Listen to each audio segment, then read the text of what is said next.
Assalamualaikum warahmatullahi wabarakatuh. Kembali lagi di Jalan Hijrah Channel guys.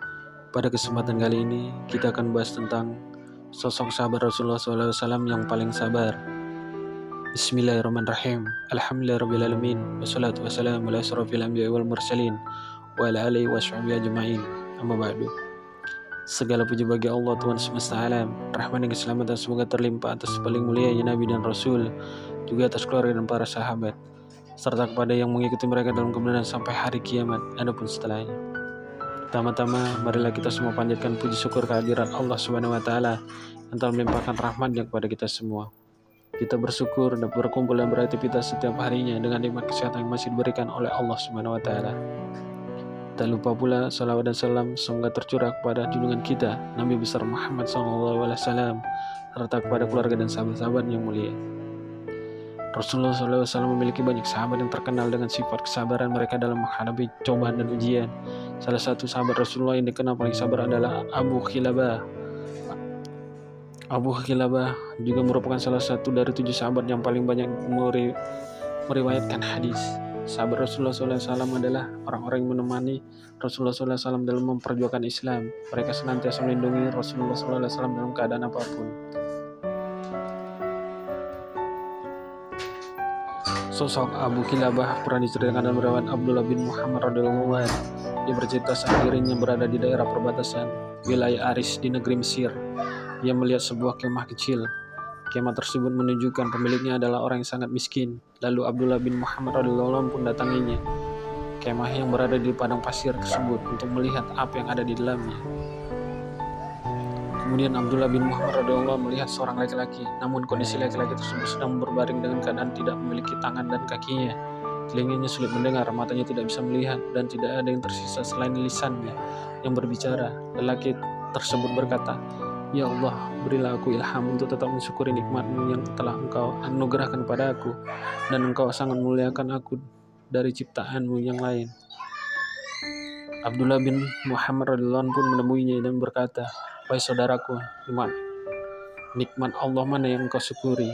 Kemudian laki-laki pemilik kemah itu menjawab, "Wahai saudara, diamlah. Demi Allah, seandainya Allah datangkan lautan, niscaya laut tersebut akan menenggelamkanku, atau gunung api yang pasti aku akan terbakar, atau dijatuhkan langit kepadaku yang pasti akan meremukkanku. Aku tidak akan mengatakan apapun kecuali rasa syukur." Abdullah bin Muhammad radhiyallahu anhu bertanya, "Bersyukur atas apa?" Laki-laki milik kemah itu menjawab lagi, "Tidaklah engkau melihat Dia telah menganugerahkan aku lisan yang senantiasa berzikir dan bersyukur. Di samping itu, aku juga memiliki anak yang waktu sholat ia selalu menuntunku untuk ke masjid, dan ia pula yang menyuapiku. Namun sejak 3 hari ini ia tidak pulang kemari. Bisakah engkau tolong carikan dia?" Abdullah bin Muhammad radhiyallahu anhu pun menyanggupi dan pergi untuk mencari anak laki-laki itu. Setelah beberapa saat mencari, Abdullah bin Muhammad radhiyallahu anhu malah mendapati jenazah yang sedang dikelilingi oleh singa. Ternyata seorang anaknya laki-laki yang sudah diterkam oleh singa, putra dari milik kemah. Abdullah bin Muhammad radhiyallahu anhu pun bingung bagaimana cara mengatakan kepada laki-laki milik kemah itu. Ia kembali dan berkata dengan tujuan menghibur, "Wahai saudaraku, sudahkah engkau mendengar kisah tentang Nabi Ayub?" Laki-laki itu menjawab, "Iya, aku tahu kisahnya." Kemudian Abdullah bin Muhammad radhiyallahu anhu bertanya lagi, "Sesungguhnya Allah telah memberinya cobaan dalam urusan hartanya. Bagaimana keadaan dalam menghadapi musibah itu?" Ia menjawab, "Ia menghadapinya dengan sabar." Abdullah bin Muhammad radhiyallahu anhu kembali bertanya, "Wahai saudaraku, Allah telah menguji Ayub dengan kefakiran. Bagaimana keadaannya?" Ia bersabar. Ia juga diuji dengan penyakit di badannya. Bagaimana keadaannya? Ia tetap bersabar. Sekarang katakan padaku, di mana anakku? Kemudian barulah Abdullah bin Muhammad radhiyallahu anhu berkata, "Sesungguhnya putramu telah aku temukan di antara gundukan pasir, dalam keadaan telah diterkam dan dimakan oleh binatang buas. Semoga Allah melipat gandakan pahala bagimu dan menyebarkan engkau." Kemudian laki-laki pemilik kemah itu mengatakan, "Alhamdulillah, yang dia tidak meninggalkan keturunan bagiku yang bermaksiat kepada Allah sehingga ia diazab di neraka." Tak lama lagi laki-laki itu menarik napas panjang lalu meninggal dunia. Abdullah bin Muhammad radhiyallahu anhu pun membaringkannya di tangannya. Lalu Abdullah bin Muhammad radhiyallahu anhu berinisiatif menutupi sang lelaki dengan jubahnya. Hingga lewatlah 4 orang laki-laki mengendarai kuda. Mereka berkata, "Wahai saudara, apa yang terjadi padamu?" Kemudian Abdullah bin Muhammad radhiyallahu anhu pun menceritakan kepada mereka apa yang telah dialaminya. Ia pun minta bantuan kepada mereka untuk mengurus jenazah laki-laki kemah tersebut. Mereka bertanya, siapa dia? Lalu Abdullah bin Muhammad radhiyallahu anhu menjawab, aku tidak mengenalnya, dia dalam keadaan sakit dan memprihatinkan.